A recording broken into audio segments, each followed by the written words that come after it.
Hello friends, welcome back to our channel తాజా jobs info. Friends, Andhra Pradesh ప్రభుత్వ హాస్పిటల్స్లో ఖాళీగా ఉన్నటువంటి కాంట్రాక్ట్ మరియు అవుట్సోర్సింగ్ ఉద్యోగాల భర్తీ కోసం అఫీషియల్గా మనకు ఒక జిల్లా నుంచి నోటిఫికేషన్ రిలీజ్ చేశారు. మరి నోటిఫికేషన్ ద్వారా 19 ఉద్యోగాలను భర్తీ చేయబోతున్నారు. అది కూడా ఎటువంటి రాత పరీక్ష లేకుండా కేవలం మెరిట్ ప్రకారంగా అభ్యర్థిని యొక్క ఉద్యోగాలు సెలెక్ట్ చేయబోతున్నారు. సో మరి మీ కనుక అర్హత ఉంటే వెంటనే అప్లై చేసి ఒక ఉద్యోగాలు సాధించే ప్రయత్నం కూడా చేయవచ్చు. అయితే ఈ నోటిఫికేషన్ ద్వారా ఏ విధమైన ఉద్యోగాలను భర్తీ చేస్తున్నారు, ఎన్ని ఖాళీలను భర్తీ చేస్తున్నారు, అభ్యర్థులకి కావాల్సిన ఎలిజిబిలిటీస్ గురించి, రిలీజ్ అయినటువంటి నోటిఫికేషన్ యొక్క పూర్తి వివరాలు కూడా చెప్తాను. సో వీడియోని ఎక్కడ కూడా స్కిప్ చేయకుండా చివరి వరకు చూస్తేనే కంప్లీట్ ఇన్ఫర్మేషన్ అర్థమవుతుంది. ముందుగా వీడియోకి ఒక లైక్ చేసి సపోర్ట్ చేయండి ఫ్రెండ్స్. ఇంకా ఇటువంటి మరిన్ని జాబ్ అప్డేట్స్ కోసం వెంటనే మన ఛానల్ సబ్స్క్రైబ్ చేసుకొని పక్కన ఉన్న బెల్ ఐకాన్ని యాక్టివేట్ చేసి పెట్టుకున్నట్లయితే ఛానల్ వీడియోస్ అన్నీ కూడా మీకు ఫ్రీగా నోటిఫికేషన్ రూపంలో వస్తూ ఉంటాయి. సో క్లియర్ చేయకుండా డైరెక్ట్ టాపిక్లోకి వెళ్ళిపోదాం. ఫ్రెండ్స్, క్లియర్గా చూడండి, రిలీజ్ అయినటువంటి అఫీషియల్ నోటిఫికేషన్ చూస్తూ ఉన్నాం. ఈ నోటిఫికేషన్ ద్వారా మనకు వచ్చేసి 4 రకాల ఉద్యోగాలను భర్తీ చేస్తున్నారు. సో ఒక్కొక్క పోస్ట్ గురించి కూడా క్లియర్గా చెప్తాను, స్కిప్ చేయకుండా చూడండి. సో మొదటిగా ల్యాబ్ టెక్నీషియన్ ఉద్యోగం వచ్చేసి ఒక పోస్ట్ను భర్తీ చేస్తున్నారు. కాంట్రాక్ట్ విధానంలో 32,670 రూపాయలుగా శాలరీ మెన్షన్ చేశారు ఒక నెలకు వచ్చేసి. సో ఇక్కడ రోస్టర్ పాయింట్ వారిగా కూడా వేకెన్సీస్ ప్రొవైడ్ చేశారు, అంటే కేటగిరీ వారిగా అనమాట. ఎన్ని పోస్టులు ఉంటే అన్ని పోస్టులు ఏ కేటగిరీ కేటాయించారు మీరు చెక్ చేసుకొని మీ కేటగిరీలో పోస్ట్ ఉంటే అప్లికేషన్ అయితే అప్లై చేసుకోవచ్చు. ఇక సెకండ్ వన్ చూసినట్లయితే డార్క్ రూమ్ అసిస్టెంట్ అనమాట. 4 ఖాళీలను భర్తీ చేస్తున్నారు. కాంట్రాక్ట్ విధానంలో 28,220 రూపాయలుగా శాలరీ మెన్షన్ చేశారు. ఇక జనరల్ డ్యూటీ అటెండెంట్ ఉద్యోగాన్ని 13 ఖాళీలను భర్తీ చేస్తున్నారు.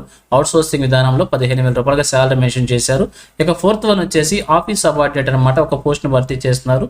అవుట్ సోర్సింగ్ విధానంలో 15,000 రూపాయలుగా శాలరీ మెన్షన్ చేశారు. ఇక అలాగని ఈ యొక్క ఉద్యోగాలకు కావాల్సినటువంటి ఎడ్యుకేషన్ క్వాలిఫికేషన్స్ కనుక మనం చూసినట్లయితే ల్యాబ్ టెక్నీషియన్కి వచ్చేసి ఇంటర్మీడియట్ వొకేషనల్ ఎంఎల్టీ లేదా డిఎంఎల్టీ లేదా బిఎస్ఎంఎల్టీ క్వాలిఫికేషన్స్తో అభ్యర్థులు అప్లై చేసుకోవచ్చు. అయితే వొకేషనల్ ఎంఎల్టీ ఉన్నటువంటి అభ్యర్థులు వచ్చేసి గవర్నమెంట్ హాస్పిటల్స్లో 1 year అప్రెంటిస్షిప్ చేసినట్లుగా కంపల్సరీగా సర్టిఫికేట్ ఉండాల్సి ఉంటుంది. ఇక సెకండ్ వన్ వచ్చేసి డార్క్ రూమ్ అసిస్టెంట్ అనమాట. వీరికి వచ్చేసి diploma in dark room assistant course ఉండాల్సి ఉంటుంది. లేదంటే రేడియోగ్రఫీ లేదా ఎక్స్రే టెక్నాలజీలో సిఆర్ఏ లేదా డిఎంఐటీ క్వాలిఫికేషన్తో కూడా అప్లై చేసుకోవచ్చు. ఇక థర్డ్ వన్ చూసినట్లయితే జనరల్ డ్యూటీ అటెండెంట్ అనమాట. వీరికి వచ్చేసి 10th క్లాస్ అర్హతని భర్తీ చేస్తున్నారు. ఇక ఆఫీస్ సబార్డినేట్ కూడా 10th క్లాస్ అర్హతని భర్తీ చేస్తున్నారు. సో ఈ విధంగా నోటిఫికేషన్ భర్తీ చేస్తున్న ఉద్యోగాలకు మీకు ఎలిజిబిలిటీ ఉంటే తప్పకుండా ఒకసారి చెక్ చేసుకొని అప్లై చేసుకోండి. ఇక ఏజ్ లిమిట్ వచ్చేసి మనం నోటిఫికేషన్ రిలీజ్ అయినటువంటి డేట్ ప్రకారంగా మనం చూసుకోవాల్సి ఉంటుంది.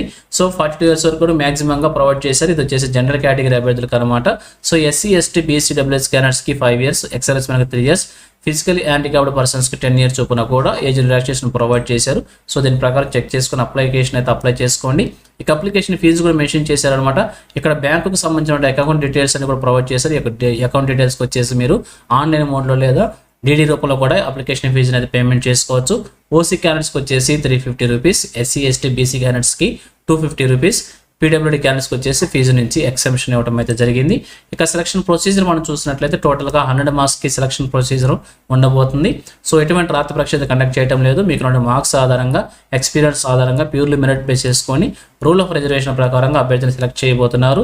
సో టోటల్గా 100 మార్క్స్ ఉంటుంది. అందులో 75% వచ్చేసి మీకు ఎడ్యుకేషన్ క్వాలిఫికేషన్ మార్క్స్ని తీసుకుంటారనమాట. అలాగే రిమైనింగ్ 25%లో 10 మార్క్స్ వచ్చేసి మీరు ఎడ్యుకేషన్ కంప్లీట్ చేసిన ఇయర్స్ వారీగా ఒక్కొక్క సంవత్సరానికి ఒక్కొక్క మార్క్ చొప్పున మ్యాక్సిమంగా 10 మార్క్స్ కేటాయిస్తారు. రిమైనింగ్ 15% వచ్చేసి మీరు ఆల్రెడీ గవర్నమెంట్ సెక్టర్లో కాంట్రాక్ట్ లేదా అవుట్సోర్సింగ్ లేదా ఆనరింగ్ బేసిస్లో వర్క్ చేసినటువంటి ఎక్స్పీరియన్స్ కేటాయిస్తారనమాట.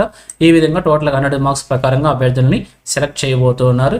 ఇక అప్లికేషన్తో పాటుగా ఏవేం డాక్యుమెంట్స్ మనం సబ్మిట్ చేసుకోవాలన్నీ కూడా ఇక్కడ క్లియర్గా మెన్షన్ చేశారు. సో ఈ సర్టిఫికేట్స్ అన్నింటిలో మీకు ఎన్నిటికి ఎలిజిబిలిటీ ఉంటే అన్ని సర్టిఫికేట్స్ పైన కూడా సెల్ఫ్ అటెస్టేషన్ చేసి అప్లికేషన్తో పాటుగా అటాచ్ చేసి మనం అప్లికేషన్తో పాటు ఈ సర్టిఫికేట్స్ను కూడా సబ్మిట్ చేసుకోవాల్సి ఉంటుంది. ఇక అలాగే చూసినట్లయితే నోటిఫికేషన్ వచ్చేసి మనకి government of Andhra Pradesh director of secondary health medical and family welfare department, అలాగే డాక్టర్ అంబేద్కర్ కోనసీమ డిస్ట్రిక్ట్ నుంచి నోటిఫికేషన్ రిలీజ్ కావడం అయితే చూస్తూ ఉన్నాం.